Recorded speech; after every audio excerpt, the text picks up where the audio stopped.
السلام علیکم ورحمۃ اللہ وبرکاتہ۔ الحمد للہ کفا وسلام علی عبادہ الذین اصطفى، اما بعد فقد قال اللہ تعالی فی القرآن المجید: اعوذ باللہ من الشیطان الرجیم، بسم اللہ الرحمن الرحیم، وجعلنی من ورثۃ جنۃ النعیم واغفر لأبی انہ کان من الضالین ولا تخزنی یوم یبعثون یوم لا ينفع مال ولا بنون إلا من أتى الله بقلب سليم وأزلفت الجنة للمتقين وبرزت الجحيم للغاوين۔ صدق الله مولانا العلي العظيم۔ عزیزان محترم، قابل قدر اور لائق احترام بزرگوں، دوستوں اور دینی بھائیوں، اس وقت میں آپ حضرات کے سامنے سورہ شعراء کی وہ آیتیں جن آیتوں میں سیدنا ابراہیم علیہ السلام نے رب ذوالجلال سے کچھ خاص قسم کی دعائیں مانگی تھی۔ قرآن کریم میں حضرت ابراہیم علیہ السلام کی دعائیں مختلف جگہوں پر مختلف انداز میں ذکر کی گئی ہیں۔ حضرت ابراہیم علیہ السلام نے عام طور پر جو دعائیں فرمائیں وہ اپنی امت کے لیے اور قیامت تک آنے والی جو نسلیں ہیں ان نسلوں کے لیے دعائیں مانگی ہیں، مگر سورہ شعراء میں جہاں پر اللہ تعالیٰ کے ایک ہونے کا اور اللہ تعالیٰ کے قادر مطلق ہونے کا،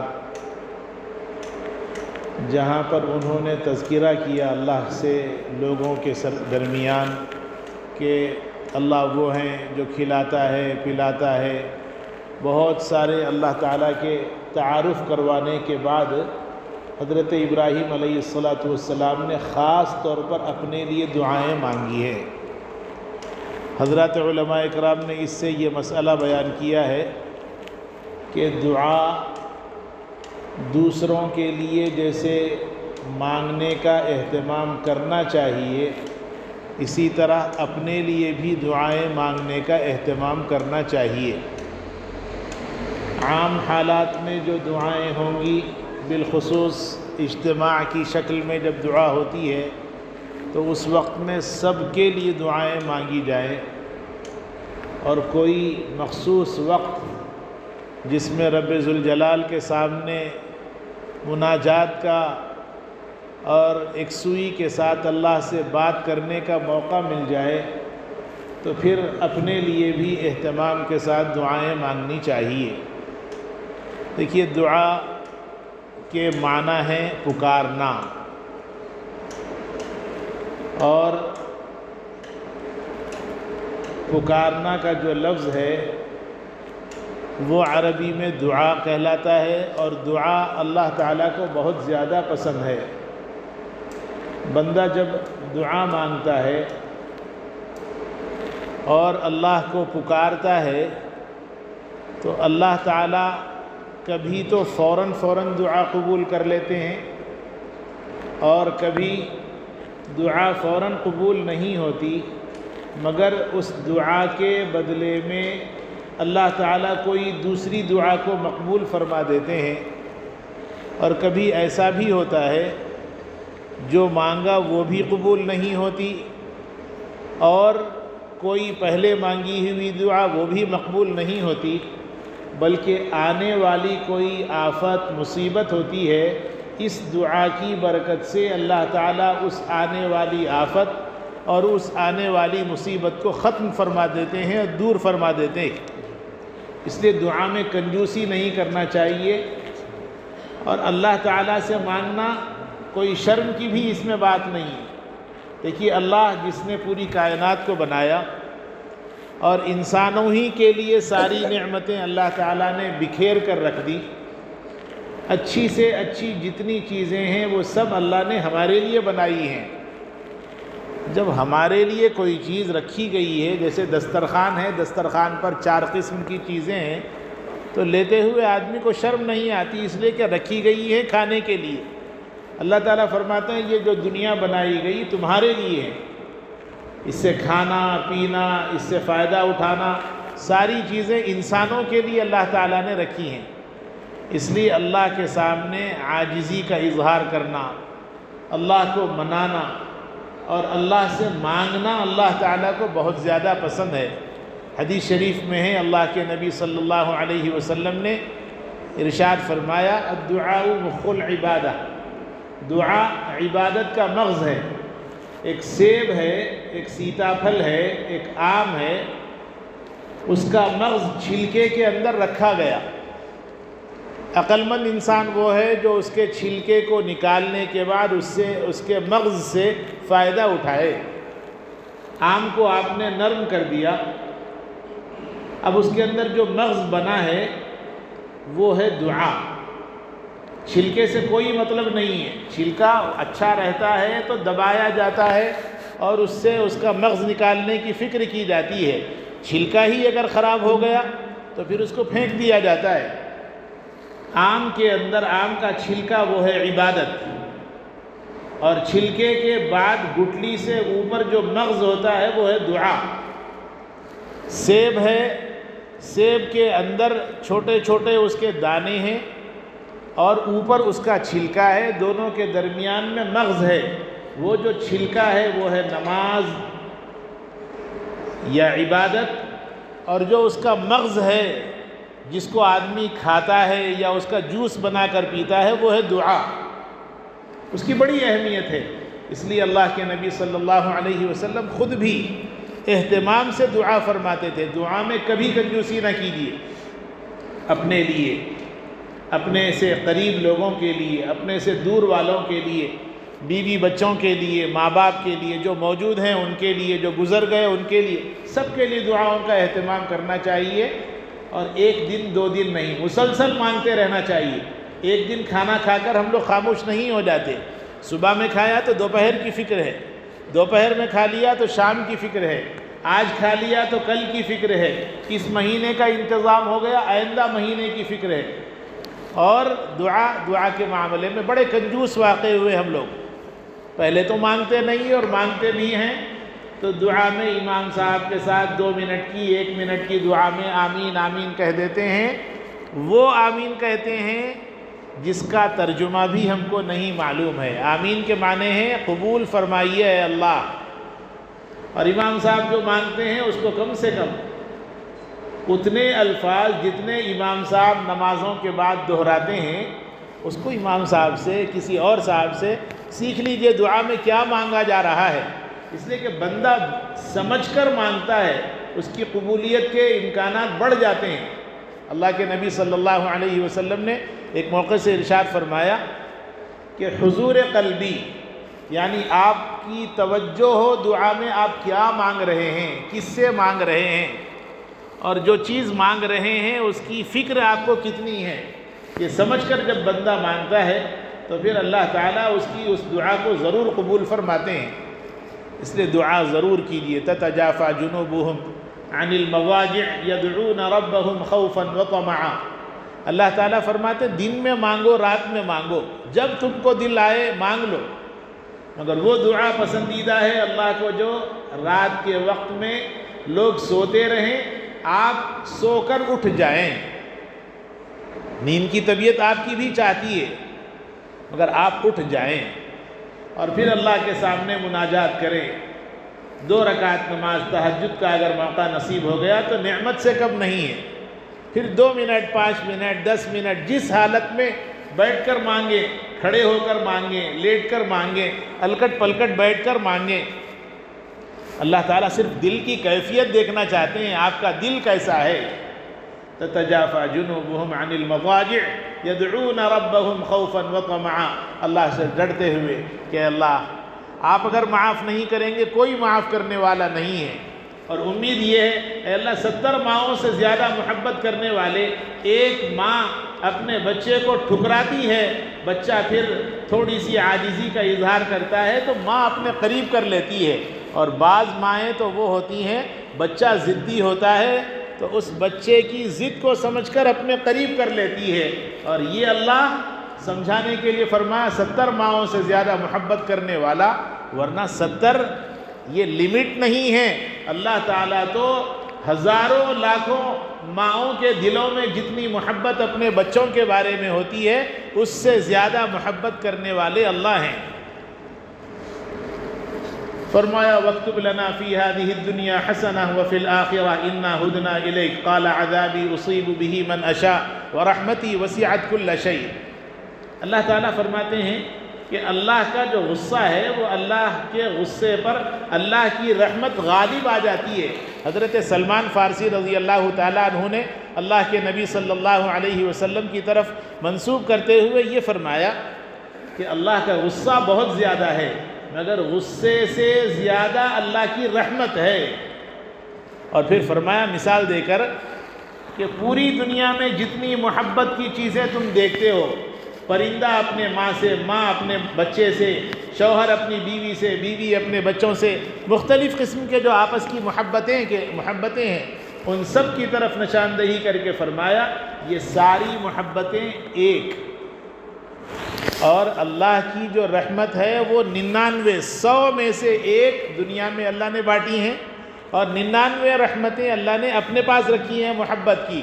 جب کبھی اللہ کو غصہ آتا ہے، اللہ کا غصہ کیا ہے؟ وَلَوْ يُؤَاخِذُ اللَّهُ النَّاسَ بِظُلْمِهِمْ مَا تَرَكَ عَلَيْهَا مِن دَابَّةٍ وَلَكِنْ يُؤَخِّرُهُمْ إِلَىٰ أَجَلٍ مُّسَمًّى.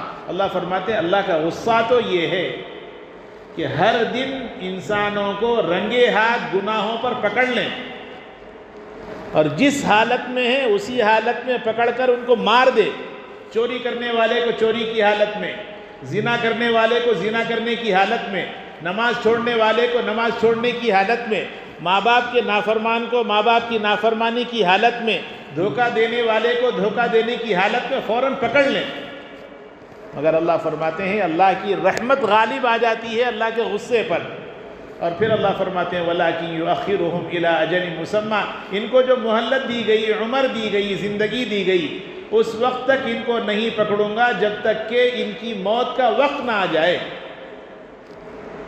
اور جب وقت آتا ہے اذا جاء اجلهم لا يستأخرون ساعة ولا يستقدمون.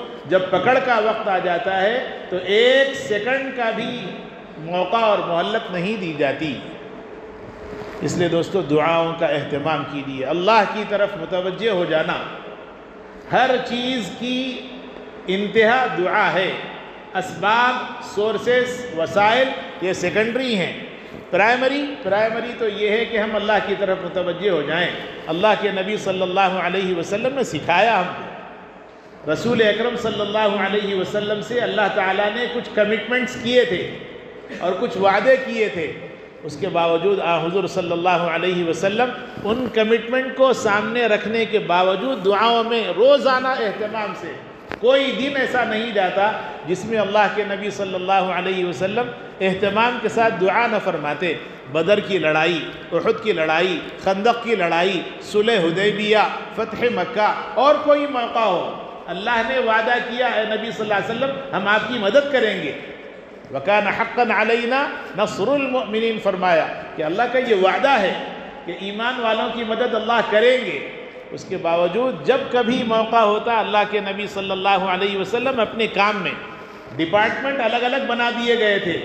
مورچے کے اوپر ٹھہرنے والے لوگ یہ ہوں گے، پانی پلانے والے لوگ یہ ہوں گے، کوئی زخمی ہو گیا اس کی مدد کرنے والے یہ ہوں گے، اور خود اللہ کے نبی صلی اللہ علیہ وسلم اپنا رومال بچھا دیتے اور 2 رکعت اللہ کے سامنے پڑھتے اور پھر اللہ سے مناجات کرتے، اے اللہ یہ چھوٹی سی ٹکڑی ہے، اے اللہ یہ چھوٹے سے لوگ ہیں، تھوڑے لوگ ہیں، وسائل پر، سورسز پر، اسباب کے اوپر ان کی نگاہ نہیں ہے، اے اللہ آپ کی مدد پر ان کا یقین ہے، آپ مدد فرمائیں گے، یہ بھی بچیں گے، ان کے ذریعے تیرا دین بھی بچے گا، اور اے اللہ اگر یہ چلے جائیں گے تو ان کے جانے کے بعد، ان کے جانے کی وجہ سے اور ان کے ختم ہو جانے کی وجہ سے اے اللہ تیرے دین کے لالے پڑ جائیں گے، اے اللہ اپنے دین کی حفاظت کے لیے اس ٹکڑی کی حفاظت فرما۔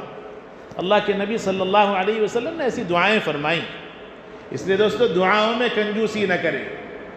امام صاحب کے ساتھ دعا، امام صاحب کے ساتھ کی دعا تو دعا ہے، مگر اپنی بھی کچھ بیٹھ کر الگ سے کیجئے اور اللہ کی طرف متوجہ ہو کر مانگتے رہیے، ضرور بھی ضرور دے گا۔ کوئی لینگویج میں، کسی زبان میں، اردو، انگلش، عربی، تیلگو، فارسی اور کوئی زبان ہے، جس زبان میں آپ کو مانگنا آتا مانگیے، کوئی لچے دار انداز میں مانگنا ضروری نہیں ہے۔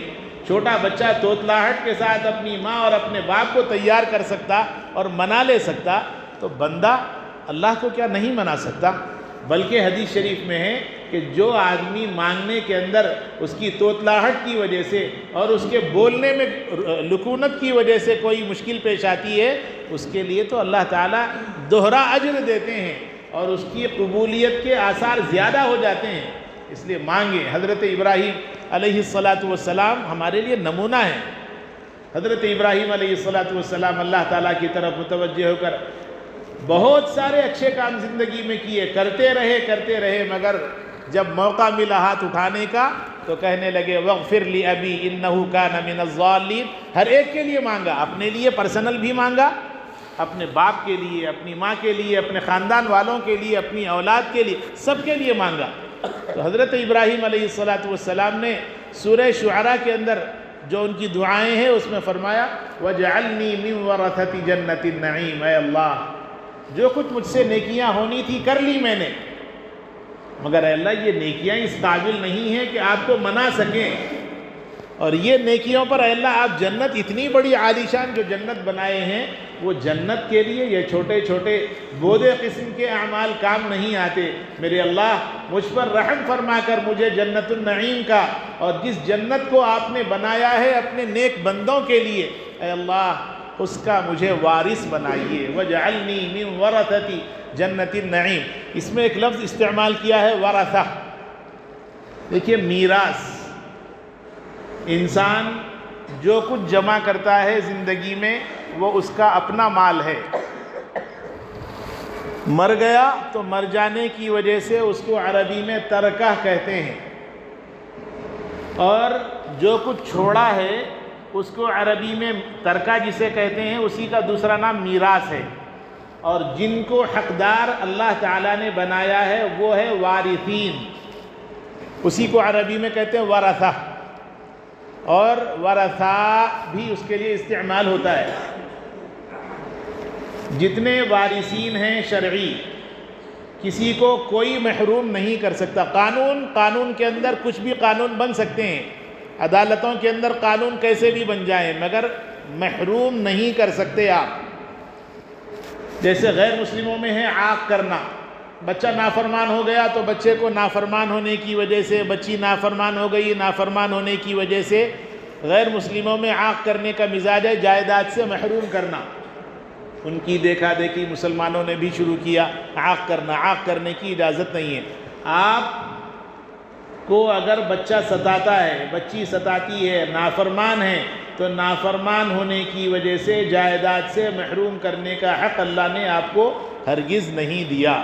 آپ کے گھر میں پیدا ہو گئی بیٹی، آپ کے گھر میں پیدا ہو گیا بیٹا، وہ بیٹا باضابطہ حقدار ہوگا، وہ بیٹی باضابطہ حقدار ہوگی۔ بہنوں کو محروم کرنا اس کی بھی اجازت نہیں ہے۔ بہنوں کو محروم کرنے والے کل قیامت کے دن اللہ کے ہمیشہ ہمیش کے عذاب میں رہیں گے۔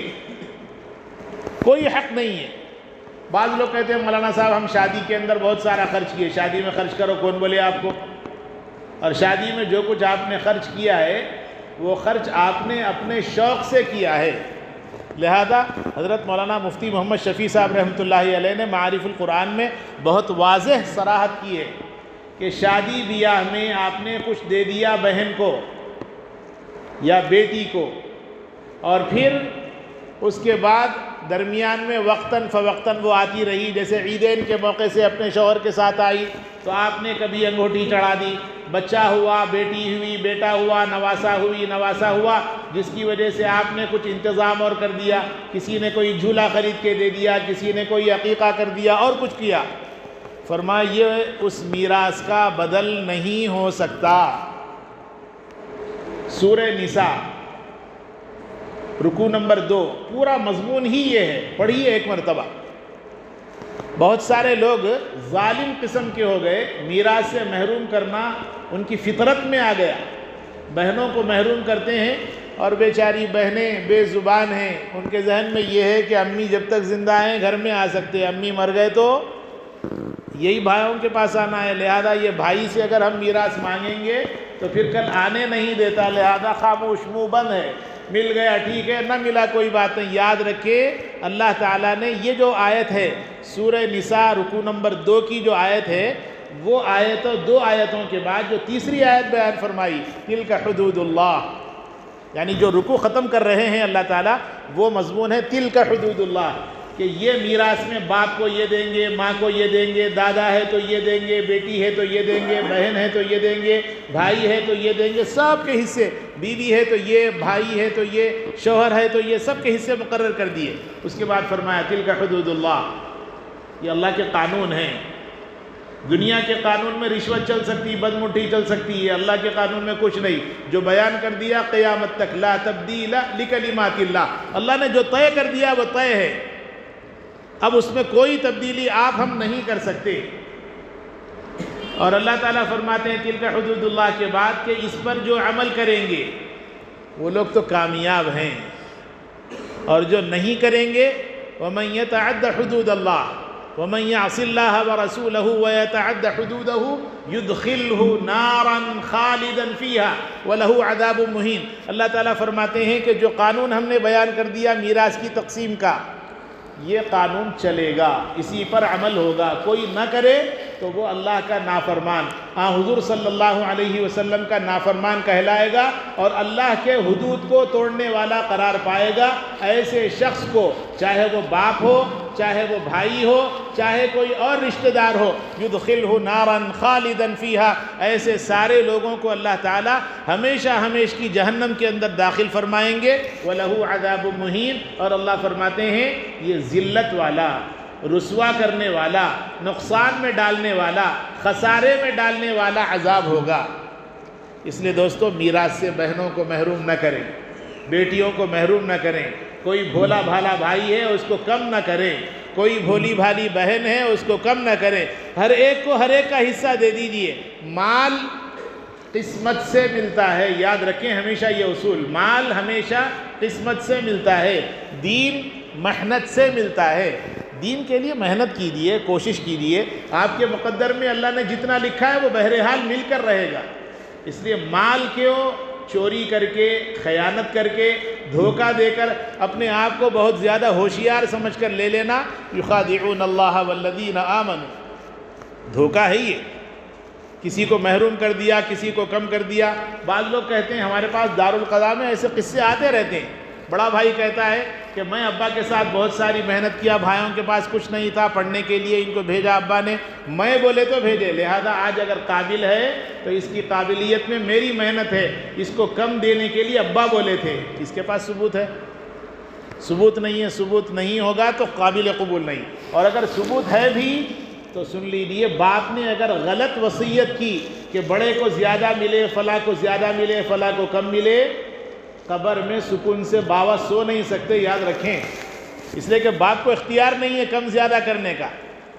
باپ کی صرف ذمہ داری یہ ہے بچوں کی تربیت کرے، کسی کو کم کر دیا، کسی کو زیادہ کر دیا، اس کے لیے ایک ہی شکل ہے کہ کوئی نافرمان ایسا ہے جس کو پیسہ ملے گا شراب خوری میں، زناکاری میں، عیاشی میں، ایسے کاموں میں لٹانے کا ڈر ہے، تو ایسے شخص کو کچھ کم کر کے کسی نیک کو زیادہ دے، جائز ہے، اجازت ہے باپ کو۔ باقی کسی کے پاس زیادہ ہے کسی کے پاس کم ہے لہذا اس کو جس کے پاس زیادہ ہے کم کر دیں گے، وہ صاحب قبر میں سکون سے سو نہیں سکتے، قیامت میں رسوائی ان کی ذلت اور ان کا مقدر ہوگی۔ اس لیے جائیداد کے معاملے میں بہت حد تک کیئرفل ہونے کی ضرورت ہے۔ سیدنا ابراہیم علیہ السلام نے اللہ سے مانگا وَجْعَلْنِي مِن وَرَثَةِ جَنَّةِ النَّعِيمِ، اے میرے اللہ جنت النعیم کے بہت سارے لوگوں کو آپ یقیناً وارث بنائیں گے، ملکیت دے دیں گے اس کی آپ، اے اللہ اس میں مجھے بھی شامل فرما لیجئے۔ میں قابل تو نہیں ہوں مگر اے اللہ آپ سے مانگنے کا حق رکھتا ہوں، وَجْعَلْنِي مِن وَرَثَةِ جَنَّةِ النَّعِيمِ، اے اللہ مجھے جنت دے دیجئے، نعمتوں والی، راحت والی، سکون والی اور آرام والی جو جنت آپ نے بنائی ہے، سب سے چھوٹی جنت وہ بھی اس دنیا سے بڑی ہوگی، اور سب سے بڑی جنت اس کا تو اندازہ ہی نہیں لگا سکتے۔ اس لیے دوستو بڑی جنت اگر مانگنا ہے اللہ سے تو یاد رکھیں اللہ تعالیٰ کی طرف متوجہ ہو کر عاجزی کریں، خوب مانگیں، مانگتے رہیں، مایوس نہ ہو میں کیا کرا، میں اتنے نمازاں چھوڑا، دیتے کہ نہیں دیتے کہ، مایوس نہ ہو، مانگیں اللہ سے، اللہ ضرور دینے والے ہیں، بنایا ہے اللہ نے ہمارے لیے، ضرور دے گا۔ اس لیے اللہ کی طرف متوجہ ہو کر مانگے، وَاغْفِرْ لِي أَبِي إِنَّهُ كَانَ مِنَ الضَّالِّينَ۔ حضرت ابراہیم علیہ السلام نے اس موقع سے ایک دعا یہ بھی کی، اگرچہ اس کو نہیں مانگنا چاہیے تھا، اس لیے بعد میں اللہ نے ان کو توجہ دلائی، کیا کر رہے ہو ابراہیم، یہ نہیں مانگنا چاہیے۔ حضرت ابراہیم نے اس وقت میں موڈ میں تھے، تو موڈ میں کہنے لگے اللہ مجھے جنت دے دیجئے، میرے ابا جان کی مغفرت فرما دیجئے، وہ گمراہ ہیں۔ اللہ نے فرمایا ایسا نہ کیجئے، ابراہیم کیا کر رہے ہو؟ وَمَا كَانَ اسْتِغْفَارُ إِبْرَاهِيمَ لِأَبِيهِ إِلَّا عَن مَّوْعِدَةٍ وَعَدَهَا إِيَّاهُ فَلَمَّا تَبَيَّنَ لَهُ أَنَّهُ عَدُوٌّ لِلَّهِ تَبَرَّأَ مِنْهُ۔ حضرت ابراہیم علیہ السلام کے والد آزر کفر پر ان کی موت ہوئی۔ حضرت ابراہیم علیہ السلام نے باپ کے لیے دعا کی، اے اللہ باپ کو معاف کر دیجئے۔ اللہ نے فرمایا کفر والا کوئی کفر پر مر گیا، یقینی طور پر وہ کفر پر مرا ہے، اس کے لیے دعائے مغفرت نہیں ہو سکتی، چاہے وہ کسی ملک کا وزیر اعظم ہو، کسی ملک کا بادشاہ ہو یا اور کچھ ہو، اس کے لیے دعائے مغفرت نہیں ہو سکتی۔ کیوں؟ فَلَمَّا تَبَيَّنَ لَهُ أَنَّهُ عَدُوٌّ لِلَّهِ، اس لیے کہ وہ اللہ کا دشمن ہے، کافر اللہ کا دشمن ہوتا ہے، اس لیے دعا نہیں کرنا چاہیے۔ حضرت ابراہیم علیہ السلام نے شروع میں تو کہا اے اللہ میرے ابا جان کو معاف کر دیجئے، مگر معلوم ہو گیا تو پھر حضرت ابراہیم علیہ السلام اللہ کی طرف متوجہ ہو کر معافی یوں مانگتے ہیں، اے اللہ مجھ سے غلطی ہو گئی، ابا جان کے لیے معافی مجھے نہیں مانگنا تھا، میں مانگا، اے اللہ مجھے معاف کر دیجئے، مجھے یہ نہیں معلوم تھا کہ میرے ابا جان گمراہی کی حالت میں، کفر کی حالت میں ہی مرے، اے اللہ مجھے معاف فرما دیجئے۔ کوئی غلطی اب سے ہو گئی اس کی معافی ہو سکتی ہے، جیسے آپ نے کسی کے بارے میں معافی مانگی، بعد میں معلوم ہوا کافر تھا وہ، آپ اللہ سے پھر کہیے اللہ مجھے معاف کر دیجئے، اس لیے کہ وہ آپ کا دشمن تھا، مجھے نہیں معلوم۔ دوستی دشمنی اللہ کے واسطے، حدیث شریف ہے اللہ کے نبی صلی اللہ علیہ وسلم نے ارشاد فرمایا کسی سے دوستی کرو اللہ کے واسطے دوستی کرو، اور کسی سے دشمنی کرو تو بھی اللہ ہی کے واسطے کرو۔ مال کی بنیاد پر، رشتوں کی بنیاد پر، سسرال والوں کی بنیاد پر یہ دشمنی اور دوستی کے معیار نہیں ہیں، معیار تو اللہ ہیں جن کی وجہ سے دوستی اور جن کی وجہ سے دشمنی ہو سکتی ہے۔ وَاغْفِرْ لِي أَبِي إِنَّهُ كَانَ مِنَ الضَّالِّينَ، اور کہنے لگے وَلَا تُخْزِنِي يَوْمَ يُبْعَثُونَ، اے اللہ کل قیامت کے دن بہت سارے لوگوں کو آپ رسوا فرما دیں گے، میرے اللہ اس دن میری رسوائی سے حفاظت فرمائیے، اس لیے کہ وہ دن ہوگا، دنیا کے اندر تو سب سے بڑا اسکرین ہے 70 mm، بڑے سے پردے کے اوپر فلم دیکھ کر لوگ خوش ہوتے ہیں، یہ دیکھا وہ دیکھا یہ دیکھا، وہاں پر کوئی mm کا معاملہ نہیں ہوگا، اتنا بڑا اسکرین ہوگا، پوری دنیا کے لوگ حضرت آدم سے لے کر اب تک اور اب سے لے کر قیامت تک جتنے لوگ پیدا ہوئے اور ہوں گے وہ سب کے سب میدان محشر میں قائم ہوں گے، ایک بڑا سا اسکرین ہوگا، ساری چیزیں دکھائی دیں گی، چوری کیا، ڈاکہ ڈالا، زنا کیا اور کچھ ساری چیزیں اس میں اوپن ہوں گی۔ وَلَا تُخْزِنِي يَوْمَ يُبْعَثُونَ، اے اللہ اس دن کی رسوائی سے بچا لیجئے۔ کیوں؟ اس لیے کہ اے اللہ یہاں تو آپ نے ستاری کا معاملہ فرمایا، کوئی نہیں دیکھا، کپڑوں کو دیکھ کر سمجھا اے اللہ بہت نیک ہیں، مگر اے اللہ آپ اگر وہاں پر چھپائیں گے تو چھپے گا، اور اگر اللہ آپ نہ چھپائیں گے تو وہاں کی جو رسوائی ہوگی، لوگ کہیں گے دیکھو صاحب یہ بھی ہیں، دیکھو صاحب یہ بھی ہیں۔ جو گناہ اوپن کرتے ہیں وہ تو اوپن ہیں، جو چھپے رستم ہوتے ہیں، چھپ کر بہت سارے کام کر لیتے ہیں، ان کے بارے میں فرمایا کہ وہاں پر چھپا رہے، اس کے لیے اللہ سے کہو وَلَا تُخْزِنِي يَوْمَ يُبْعَثُونَ، جس دن آپ اٹھائیں گے قبروں سے اس دن اے اللہ میدان محشر قائم ہوگا، بیٹیاں ہوں گی، بیوی ہوگی، ماں، بہن، بچے، بھائی، اڑوس پڑوس، محلے والے، پہلے بعد والے، سب کے سب ہوں گے، اس وقت میں اللہ رسوائی سے بچائیے۔ وَلَا تُخْزِنِي يَوْمَ يُبْعَثُونَ يَوْمَ لَا يَنفَعُ مَالٌ وَلَا بَنُونَ۔ دنیا کے اندر کچھ ہو گیا، بچے دواخانے کو لے کے بھاگتے، خدا نخواستہ کوئی کیس ہو گیا، بچے وکیل کے پاس، پولیس کے پاس، یہاں وہاں بھاگ سکتے ہیں۔ وہاں یوم لا ينفع مال ولا بنون، نہ مال کام آئے گا، نہ اولاد، نہ رشتہ داریاں، نہ خاندانی مراسم، کوئی چیز کام نہیں آتے۔ الا من اتى اللہ بقلب سلیم، ہاں وہ شخص جو اللہ کے پاس سچا دل لے کر آئے، پکا دل لے کر آئے، سچی توبہ کے ساتھ آئے، اللہ کے سامنے عاجزی کے ساتھ آئے، مرنے سے پہلے سچی پکی توبہ کر کے اللہ کے پاس پہنچا، اس کی تو بڑی ویلو ہے، بڑی قدر ہے۔ اور دنیا میں کوئی اس کو ٹائم ہی نہیں ملا۔ بہت سارے بزنس مین ایسے ہیں، اب بزنس مینوں کی بات کیا ہے، آج تو سب کے پاس فون آ گیا، سب بڑے بڑے بزنس مین ہو گئے، کچھ نہیں کرتے، کوئی آمدنی نہیں ہے، کیا کر رہے ہیں؟ خالی ہوں، خالی ہے نہیں بولتے، بزی ہوں، فون کے اندر بزی ہے، ہمیشہ دن دیکھو رات دیکھو، ہمیشہ اسی کے اندر مصروف ہیں۔ اور یاد رکھیں ہمیشہ کی مصروفیت یہ انسان کے لیے انتہائی نقصان دہ ہے۔ کچھ وقت نکالیں، اللہ کی طرف متوجہ ہوں۔ الا من اتى اللہ بقلب سلیم وازلفت الجنۃ للمتقین، اللہ فرماتے ہیں جنت ہم نے سجا دی ہے، اور جنت اللہ نے بنا دی ہے، بہت بڑی جنت بنائی، شہد کی نہریں، میٹھے پانی کی نہریں، دودھ کی نہریں، ساری چیزیں اس کے اندر اللہ نے جمع کر رکھی ہے، صرف ضرورت ہے جیسے ولیمے کا دسترخوان سجا دیا گیا، یہ شادی کے دن نکاح ہونے سے پہلے دسترخوان نہیں کھولا جاتا، انتظار میں قاضی صاحب ادھر نکاح پڑھائیں ادھر نکلے۔ بعض جگہوں کے شادی خانوں کا حال تو یہ ہے کہ وہاں شریف آدمی جا ہی نہیں سکتا، سیٹ ملتی ہی نہیں، بھاگ دوڑ ہے وہاں پہ۔ مگر اللہ نے جنت بھاگ دوڑ والی نہیں بنائی، ہر ایک کے لیے ریزروڈ ہے، ہر آدمی اپنی جنت کے اندر جائے گا آرام سے۔ کیسے؟ اتنا پیارا نظام ہوگا، ان للمتقین مفازا حدائق واعنابا، بڑے بڑے باغات ہوں گے، چھوٹی امرائی نہیں ہوگی، بہت بڑی تاحد نگاہ امرائی ہے، انگور کے باغات، جام کے باغات، آم کے باغات، مختلف چیزیں۔ ان للمتقین مفازا حدائق واعنابا وکواعب اترابا، حوریں ہوں گی، غلمان ہوں گے، خدمت کے لیے غلمان ہوں گے، اور اچھا دکھنے کے لیے آپ کی حوریں ہوں گی۔ وکواعب اترابا وکأسا دہاقا، پینے کے لیے شاندار قسم کے پیالے ہوں گے۔ لا يسمعون فیہا لغوا ولا کذابا، کوئی جھوٹی بات نہیں، ہر بات سنیں گے، کان کے اندر مزہ آئے گا۔ کب؟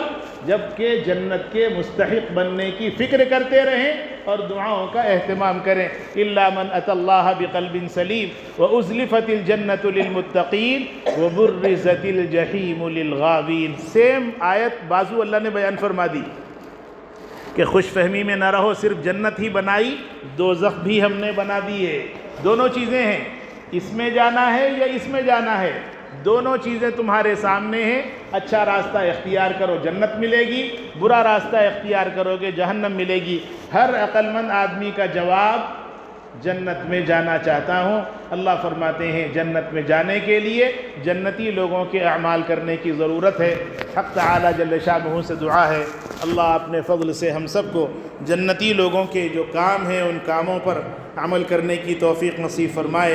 اللہ اپنے فضل سے ہم سب کو نیک کاموں میں استعمال فرمائے۔